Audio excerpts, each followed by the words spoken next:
He's found the love of his life, just like that. I've had so many friends, and honestly, it's wonderful. I'm happy for him. Kody once said, "Out of nowhere I met Robyn. She's this diesel jeans model, and everything I've ever wanted. And I just thought, that's something. We went through all those tough times together. I was literally holding my bra together with diaper pins. We were completely broke. We moved constantly, chasing your latest ideas. We weathered everything with him. But she didn't. So, great. Go enjoy your life with your diesel jeans model." Hello friends. Welcome back to my channel. It's Monday, April 28th, and last night's episode of Sister Wives was quite something. Kody and Robyn were their usual dramatic selves, but it was Janelle who really stole the spotlight. She told the camera that Kody could go right off into the sunset with his diesel jeans model after putting her and the other wives through all the struggles. They dealt with poverty, instability, and chaos, while Robyn showed up just in time to benefit from everything. Kody finally got what he wanted. So yes, in case you were wondering, the women have seen the podcast where Kody refers to Robyn as his diesel jeans model. Kody and Robyn's relationship clearly played a major role in the family's breakdown, from his lack of attention toward the other wives, to the unequal distribution of time and resources, and the way he mistreated others. Now, we're watching the fallout unfold.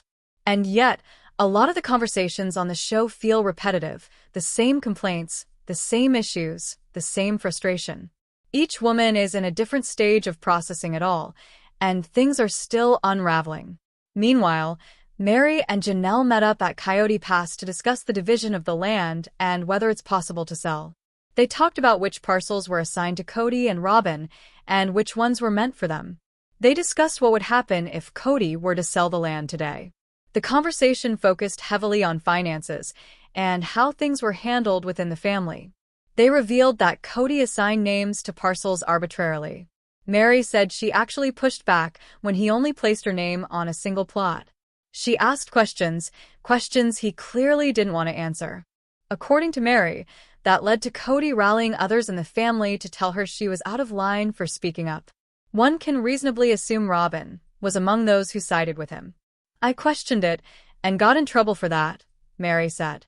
"There were a couple of people in the family who weren't happy with me asking why." Janelle chimed in, "It's interesting because whenever you'd question him, he'd respond by saying you weren't being a team player, like he'd make you feel guilty for just asking. And then, others would join him in pressuring you to stay quiet. To keep the peace," Janelle admitted. "I just let it go." She also shared that she had to pay off significant debt during the tough years in Lehigh to support the family when they were really struggling.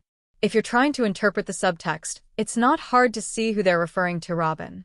Meri got frustrated over how the land was divided. She confronted Kody about it, only to have Robyn back him up and insist it wasn't Meri's place to question the arrangement. That particular exchange even unfolded during the big split scene out on the property, when Robyn said she needed her 4 parcels. Meri replied, "Well, I need my 2 and this 2 and that 2, but Robyn insisted, I need 4. That dispute, it seems, had been simmering for quite a while. The relationship dynamic was clear, Robyn saying, "I still need 4 acres, Meri. You don't need it." So, Meri is explaining how she tried to stand up for what was rightfully hers, and Robyn flat out denied her, and so did Kody. Then Janelle adds that back when they lived in Lehigh, she went into debt and had to cover expenses for others in the family who couldn't contribute financially. To be fair, during that time, Christine had significant debt and filed for bankruptcy. Kody and Meri also declared bankruptcy. But the person who entered the family with the most overwhelming debt was Robyn. They were already trying to recover financially when Robyn joined, and then she brought in her own mountain of debt. Wasn't working, and Kody ended up putting Janelle deeper in debt. So, Janelle not only had to cover family expenses, but she also had to pay off Robyn's debt, and it sounds like she's still paying for it. Essentially, Robyn brought over debt from her previous marriage, incurred by spending beyond her means, and Janelle was the one stuck repaying it. That's what they're talking about here. At least, that's how it comes across. Janelle says, "If Kody, Robyn, and I could just sit down and say, 'This is fair, We put this money into the family, and now it's fair for us to receive something back. Kody and Robyn shouldn't get to enjoy the benefits of what I contributed while I get nothing. They talk constantly about fairness, but in reality, Janelle and Robyn were the ones who spent the most on Coyote Pass. So, hearing Kody claim, with a straight face, that he and Robyn contributed more than anyone else is laughable. And then there's the moment he says, again, with a straight face, that he paid $160,000 more than anyone else for Coyote Pass. That's false. Completely false. Where did that money come from, exactly? He didn't earn it independently. They all shared the same income for years.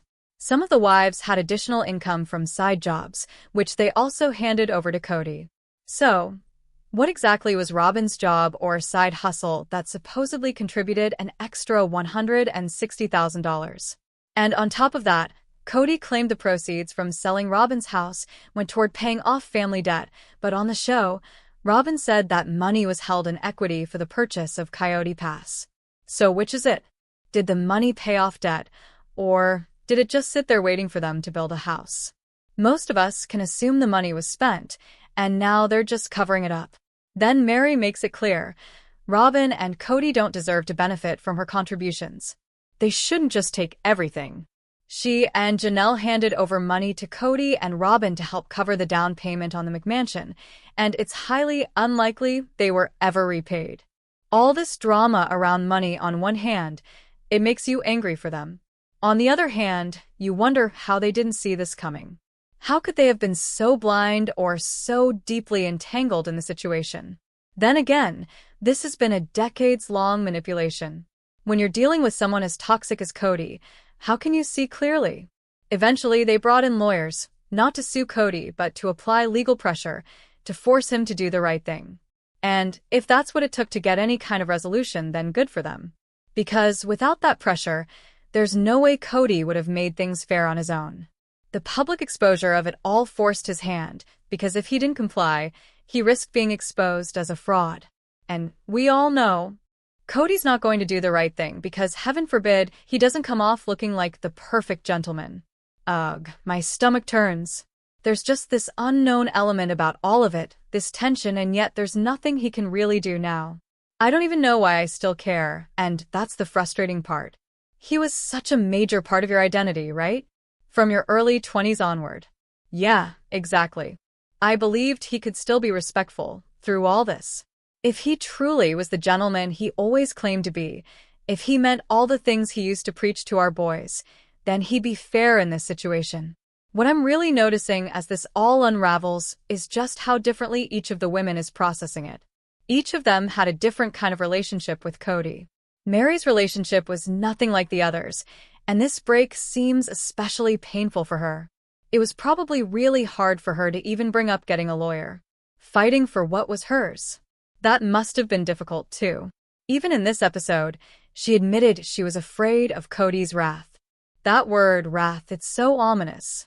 It's clear to me that two of the wives have been deeply affected by the split. Janelle seems a bit more neutral, or at least less emotionally attached.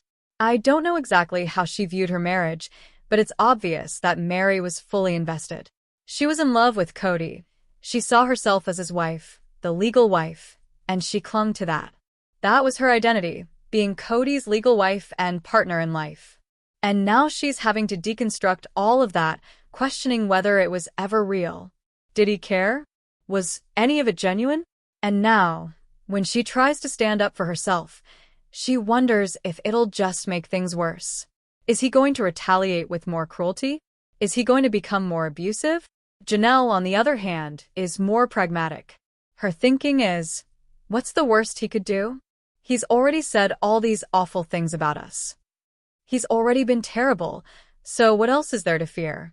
What's interesting, though, is how, despite their differences, Janelle and Meri are managing to work together.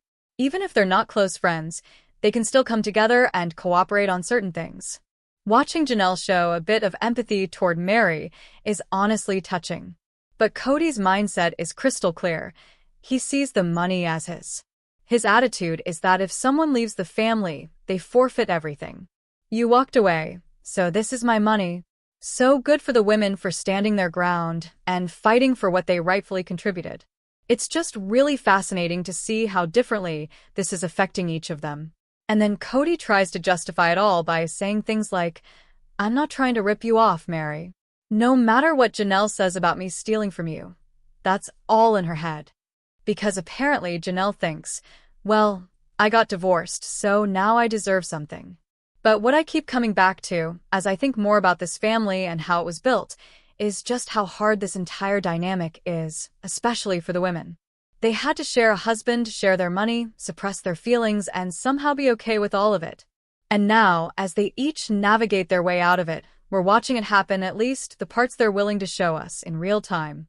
Janelle and Christine, for instance, have supported one another. They've been there for each other's kids. They've been able to vent about Kody and find strength together. Christine, especially, seems to be getting a lot of emotional support from her husband David now. He gives her the space and grace to process everything she's been through. And honestly, the more I see of David, the more I like him. He seems like a genuinely supportive partner. David has been a steady, supportive presence for Christine. He's really helping her unpack everything she went through, and sometimes people need that. Sometimes you need a partner who can hold space for you and help you process the trauma. That's exactly what she's found, and it's beautiful. But what I'm seeing with Janelle and Meri is something a little different. They both have healing to do, individually, but they also seem to be helping each other in a way they maybe couldn't have with Christine. Their views on spiritual marriage and the process of leaving Kody differ from Christine's, and because of that, they seem to have a shared understanding that's creating a sort of alliance. Later in the episode, we see Janelle helping Meri work through the financial side of things, but then we see it reversed. Meri begins to help Janelle with the spiritual side. She opens up about why it was so important for her to formally sever that spiritual tie with Kody. She needed that closure. She needed the church's acknowledgement that it was over, so there'd be no lingering connection. And then Janelle opens up, too, admitting that even now, she still feels spiritually married to Kody. She says it's a kind of mental block, and it's been holding her back from fully moving on. That's when Meri gently encourages her to take that step, even saying, "I'll go with you if you want me to." Meri said something powerful. "My church isn't a cult. It's hard to get into and easy to get out of. But marriage is its own cult." And she's not wrong. Marriage can be incredibly binding, emotionally, mentally, spiritually. And leaving it, especially when you've been told for decades that it's for time and all eternity, is incredibly hard. Kody tried to tell the producers that his church isn't a cult. But let's be real, it's got cult-like aspects. If it's so easy to leave, why did Meri have to go to the church leaders and present Kody's own words from the show just to justify why she wanted out? Why did she need to get their permission to spiritually divorce him? That's the control. That's the cult-like grip. Physically, sure, you can walk away.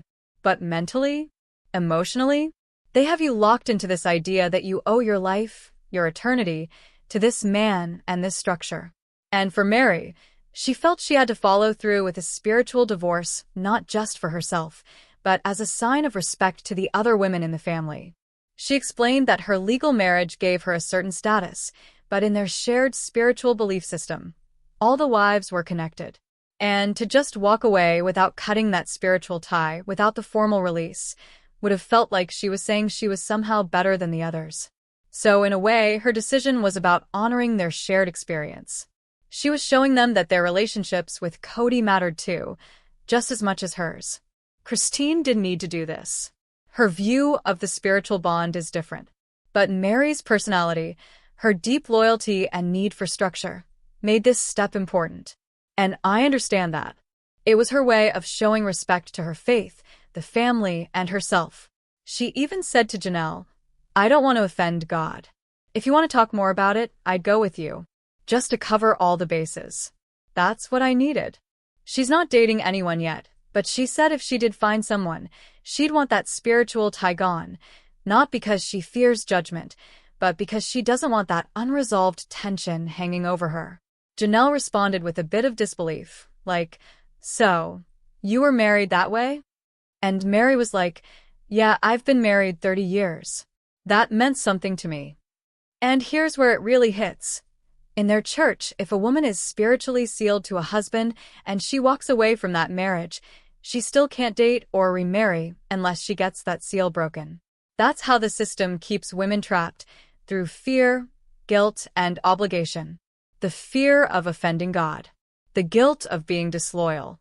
The obligation to a man who has long since abandoned them emotionally. It's no wonder this whole process is so difficult. They've been conditioned to believe that spiritual ties are eternal and that stepping away from them means risking everything. In their belief system, women who leave a marriage are told that if they remarry or are with another man, they'll anger God. They'll be breaking their vows. They'll lose their place in heaven.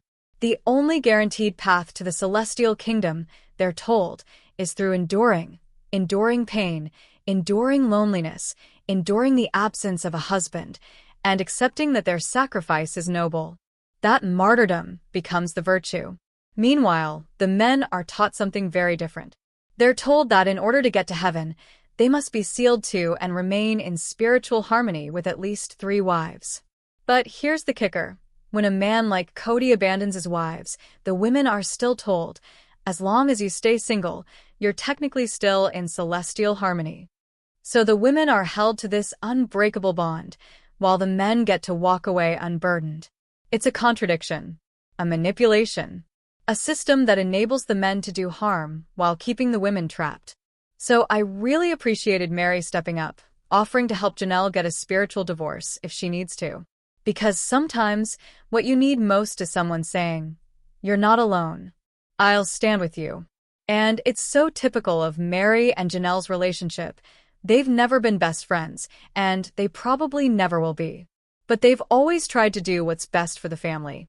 Even with a rocky start, Janelle marrying Meri's brother, joining the family as a former sister-in-law, they've figured out how to work together. Now, decades later, it's the 2 women who started this family who are figuring out how to end it with dignity and fairness. Meri is helping Janelle understand that she doesn't have to remain stuck, that she can get that spiritual release and move on. And Janelle is helping Meri get what's fair financially. Together, they're ensuring that when they walk away free, without anything hanging over their heads. And yes, this is probably going to upset Kody and Robyn. Severing those spiritual marriages, unraveling those eternal ceilings, and reclaiming financial equity at Coyote Pass. All of that chips away at the illusion Kody has tried so hard to protect. It challenges his narrative. It reminds him and the public that he's lost control and that these women are no longer willing to be silenced. But what really stood out to me is the unity. It's a quiet but firm way of saying, we're not going to be divided anymore. If that's what it took to ensure fairness and healing, then good for them. Truly good for them.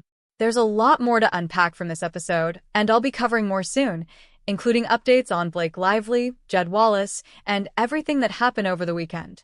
But for now, what do you think about Janelle and Meri joining forces and standing their ground against Kody and Robyn? Drop your thoughts in the comments, give this video a thumbs up, and don't forget to subscribe and click the bell so you never miss a new post. Thanks for watching, see you soon.